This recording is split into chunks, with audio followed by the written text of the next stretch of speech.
Hello, everybody. My guest today is Jay Habegger. He's the co-founder and CEO of ownerIQ. He's a pioneer in digital media and advertising, having over 20 years of experience in the space. He's built the Q from its humble beginnings to teaching and leading the industry in second-party data, and as the leading programmatic solution for digital advertisers, retailers, and brands. Previously, he was the CEO and president of Bitpipe, leading the company through its sale to TechTarget in 2004 in a $40 million transaction. Jay, are you ready to take us to the top? Absolutely. Okay, they say it's hard to motivate a rich man. How much money did you make on the $40 million transaction, and why do you stay motivated?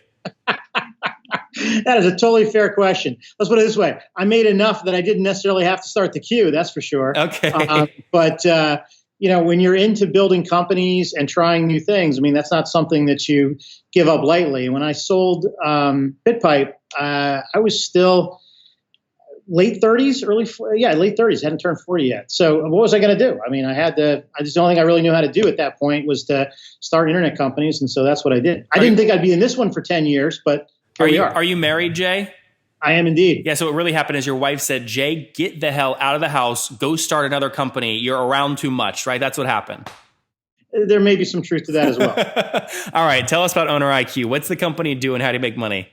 So what ownerIQ is fundamentally about is part of this, what we call programmatic revolution, and how digital advertising is bought and sold. And one of the big innovations of the last few years, or I should say the last 5 years, is to decouple where the ad shows up from the data that's used to decide to put the ad there. And so that's created a very large ecosystem, and we're one part of that allows advertisers to use data from retailers and product brands to decide to target their advertisement on another website. So, for example, a retailer can allow the brands that sell through them to use their data, and a brand can allow the retailers that sell their product to use their data to target and place advertising. So, Jay, I want to make this, I don't want to lose the audience here, so let me try and give an example here and say that back to you. If UGG, the boot, sells through Target.com, Target has the ability to share that buyer data with UGG, and UGG can get smarter about lookalike audiences based off that Target website portal transaction of someone who bought an UGG boot. Yeah, that's exactly right. And it works the other way too, which is a lot of people go to the manufacturer like UGG to learn about products and to look at features and things of that nature. And so UGG has that data about the audience that's interacting with their products. They can also share that with retailers for the exact same purpose. And what is this data? I mean, how is the data any deeper than like cookie level data? Well, I mean, first of all, in many cases, it is cookie data, but it's about what products and brands you've been looking at and what specific features of those products and brands that you've engaged with and studied. So that's what we would call browse or shopping behavior. In the case of retailers, it can be also what you purchase, which is transaction behavior as well. So it's all of these kinds of things. And then taken each individual element by itself may not be that predictive, but taken as a whole in terms of all the things that you're interacting with and buying and purchasing, it can be very predictive in terms of deciding who's going to be receptive to an offer and who isn't. And so what are you selling, a data set or a tool to analyze and collect the data? So what we're really about is a platform that allows brands to exchange data. Look, historically, the way data has been made available for advertising is you have companies like Oracle that aggregate it from large data sets that is completely opaque to the end user. What we enable is, to your example, Target to specifically say I want UGG and UGG to say I want Target and broker that entire transaction. That's something that the industry has never seen before, where you actually have that ability to have full transparency about where your data is coming from and therefore get data sets that you otherwise wouldn't get because the data owners wouldn't allow that data out. That's really interesting. So you are essentially making a cut when you sell Walmart's data to Target and Target's data to Walmart. Yeah, the best way to think about us is like a LinkedIn or Facebook for data.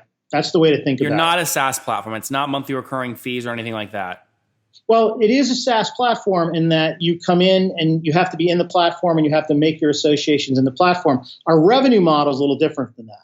If you go back to LinkedIn, my LinkedIn example, it's like free to show up at LinkedIn and put your profile up there and start making connections. We're like that too, because we want to encourage brands to participate. But when brands start using the data, like they make a partnership to, your example, like Graco makes a partnership with Toys R Us. When that happens, when Graco or Toys R Us start using that data, that's when we get paid. Okay. But it doesn't cost them anything to show up and use the software to make that association. And you're paid in a predictable recurring revenue manner once that starts, right?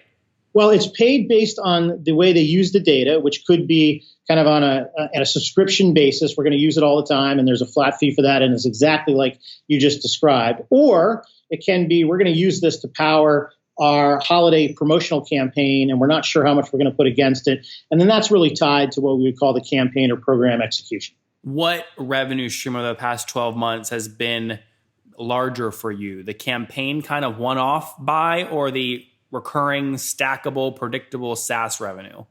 Well, most of the advertising, the many billions of dollars, hundreds of billions of dollars in advertising revenue is basically tied to campaigns and what we would call spot execution. So that's the largest and going to remain the largest. But the growth has been in brands saying, yeah, I do this year in and year out. And so I'm going to, at some level, subscribe to a usage of it or a certain portion of it that I can use, for all of my campaigns.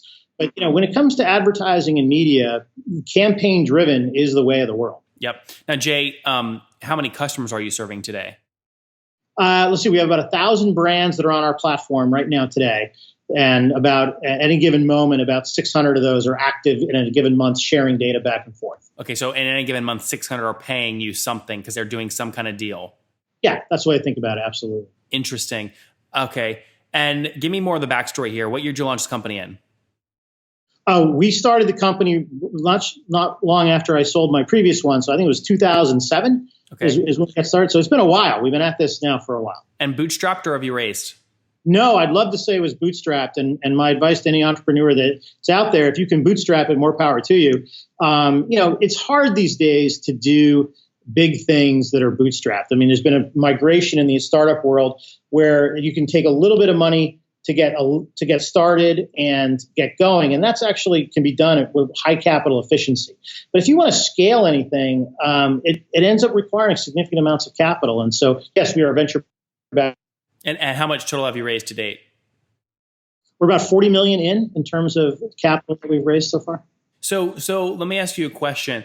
A company like you, when you go out and do your last round of funding and you're trying to figure out a valuation, when you have things that are campaign driven, it's harder to predict revenue. So I imagine your multiples aren't going to be as high as a pure play SaaS company. How do you think about valuation, especially as related to your last round? Well, as an entrepreneur, valuation, I think what I think about valuations is never high enough. I mean, that goes without saying. Valuation is an art more than a science, and this notion that SaaS revenue is it's all predictable and therefore it commands higher. That's actually not what I've seen in the markets. I mean, there are certain companies that have attributes. Well, they're market favorites, and so they have those kinds of multiples. But most businesses have to make and sell every transaction, like a retailer, for example. We're not that, but you're right. We're not like annual contracts and it's predictable year in and year out. So, we're in the vast middle, which, by the way, is most of the economy. And so the valuation in a private valuation is based not just on the SaaS model or not SaaS model. It's based on all sorts of factors related to growth and related to, what we think the exit could look like. And related to, the perceived strategic value of this to acquirers and things of that nature. So it's very much an art, not a science. And take me back to 2007. What was your first year revenue? It's usually pretty embarrassing. Actually, our first year revenue, we were profitable our first year. And I don't recall exact the number, but I believe it was around $400,000. That's pretty good. And it was, but the story about it, as you point out, is that we found one customer that found religion and was just sending us lots of dollars through their agency and the advertiser. And that was great for a while. But then Did you lose them? We lost them and regained them. But we went through the 2008 squeeze, which, kind of all bets were off through that, the financial crisis. And scale up to today. So over the past 12 months in 2017, what was total revenue? So we're about a $70 million top line company right now. Okay. And when you say top line, I mean, do your gross margins look like a SaaS company, 85%, or do you have to pay out like 50% immediately to some weird cost of goods sold? Well, it's not weird cost of goods sold, but we do have cost of goods sold. So our margins from that top line are about 55, 60%. Okay. When you look at it that way. So not the 80% gross margin, but pretty high. So it's pretty good. Yeah. So 70 top line, you're taking, into the gross area, call it 50, 60%. So 35, 40 million there. That then goes to everything else in the company. What are your above the line costs? Just to be clear, above the line cost, you're referring to the cost of goods sold? Or Yeah. What are your cost of goods sold? So we have multiple ways of selling to customers. So one way is that you can just take this data and go use it in software systems to access media that you're bringing to the party. Another way is that you can access media directly through us, through our software platform. And when you do it through us, we take the principal risk. I isn't principal risk, but we take the principal position on the media. So if you're running a $100,000 campaign, some portion of that through us, some portion of that is going to be advertising media that we then have to pay the media owners with that. Yep, that makes sense. Now, your last valuation, what was just that around, and how long ago was that? So, excuse me. Our last capital in was, it's been a while now. I want to say it was the end of 2016. Okay. I think something like that. Jay, you know what that means, right? No, I actually don't. What does that mean? Right now, you're either selling to somebody or you're raising more capital. Which one is it? Oh. We are actually raising more capital. So very perceptive of you. We actually don't have a round going today, but yes, I am in market for that. Absolutely. Yeah. And so what is the pitch? Like when you're talking to new potential investors for the company, data is obviously a hot space. Campaign driven is tough in terms of predicting revenue, but you have serious scale. What's the pitch sound like? Pitch basically goes like this. All marketing is becoming data driven today. With the algorithms that you're using to power that marketing are only as good as the data that you put in. And today you have limited sources of data to put into that. You have the data you're generating yourselves.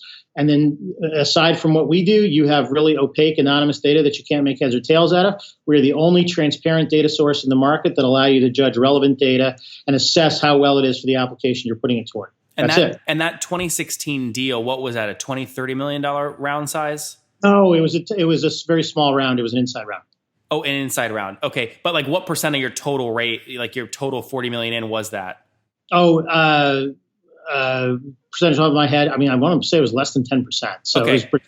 The reason I'm asking is because like a lot of times, and you alluded to it earlier, CEOs and entrepreneurs especially will go after the highest valuation possible to minimize dilution. Makes logical sense until you start looking at some of the terms. And, thankfully, if you can get away with a 1x liquidation preference, that's great. God forbid it's a 2x or 3x. You start wondering, my gosh, to grow into this valuation is going to take serious work. And you start wondering if when you sell, you'll actually see flow through to common shareholders. Do you ever worry about growing into your valuation? So I would like to tell you that growing into my valuation is a problem that I worry about. I would say with this company that hasn't necessarily been my concern, but I think that your point is well founded. But it's not necessarily what we call the features in the business, which is what you're referring to with participation and liquidation preferences and those sorts of things, dividends occasionally. It's not so much the features that usually get in the entrepreneur's way. It's usually the fact that things are not linear. So you start, the company grows, maybe at some point it has a setback, and then you end up doing a down round. And that becomes a real problem in terms of the cap table and what ultimately is available for common, which is typically where entrepreneurs, the kind of shares that entrepreneurs have. So the unicorns, as everybody call them, it's great to have a unicorn as long as it continues straight up. If it hits a pothole, it can be a real painful event. You're right, Jay. Let's wrap up here with the famous five. Number one, what's the last business book you read? You know what? I don't read very many business books. I read everything else. I'll tell you the last book that I just finished last night, which is The History of Us, which is about using genetics to understand the evolution of humanity and the migration of humanity. Not a business book per se. Fascinating. Okay, number two, is there a CEO in Boston you really enjoy getting breakfast, lunch, or dinner with? There are many, many people in Boston that I enjoy getting breakfast, lunch, or dinner with. I hadn't segmented them by CEOs. Let's put it that way. Who's your favorite big thinker in Boston? Big thinker in Boston, man. You're really pushing me there in the Boston region. I get together with a bunch of our investors, not necessarily the venture investors. They're angels and people of that nature. And I find that those folks are always the ones challenging me a lot. But I will also say that in many cases, it's the folks that are not in business per se, or not in my business, that I find the most interesting. Like, for example, I mentioned the book I was just finished reading, a lot about what's happening in genetics and genomics in particular. I just find absolutely fascinating and really telling about where the world's heading. Oh yeah, and a lot of that's coming out of MIT, which is right down the street. Okay, number 3, what's your favorite tool for building your business? Online tool. My favorite online tool for building my business. You know what? I'm going to give you an answer that is not very sophisticated. It is extremely super simple screen sharing, Glance. It requires no downloads. It requires no advanced instruction. It's just go to a URL and you got screen share. That turns out to be so stupid and simple, but we use it all the time. Number 4, Jay, how many hours of sleep do you get every night? Well, I actually track every single hour that I spend on everything, and I can tell you exactly last night was 6 hours and 17 minutes. That's pretty good, 6 hours. And what's your situation? Married, single, you have kids? Well, as we talked about earlier, I am married with 2 teenage daughters, one who just got her license and the other one who will be getting it in the next month. Uh-oh, and how old are you? I am now, as of tomorrow, or Sunday, I'm 51. Oh, happy early birthday. Thank you. I look older because my daughters are learning to drive. No. All right, last question. What do you wish your 20-year-old self knew? Honestly, I wish my 20-year-old self knew that I know now. Something I try to tell my daughters is you don't need to be in a rush. I was in such a rush to get out of school, get some business experience, and start a company, which I'm gathering is exactly what you did. If I could do it all over again, you know what? I would have gone and be a ski bum for a year. I would have done that hostile backpacking across Europe that I didn't do and probably won't do that now. It doesn't need to be such a rush. There you guys have it from Jay. It does not have to be a rush. He's having a lot of success after selling his first company, Bitpipe, for $40 million. Then in 2007, launched ownerIQ. They're now serving about 600 brands that are sharing or borrowing or buying somebody else's data every month on his platform. They've worked with about 1,000 in total. But again, data is hot. They've raised about $40 million, doing about $70 million top line gross. In terms of gross revenue, doing about half that. So healthy business growing up there in Boston. Jay, thank you for taking us to the top. Okay, thank you very much.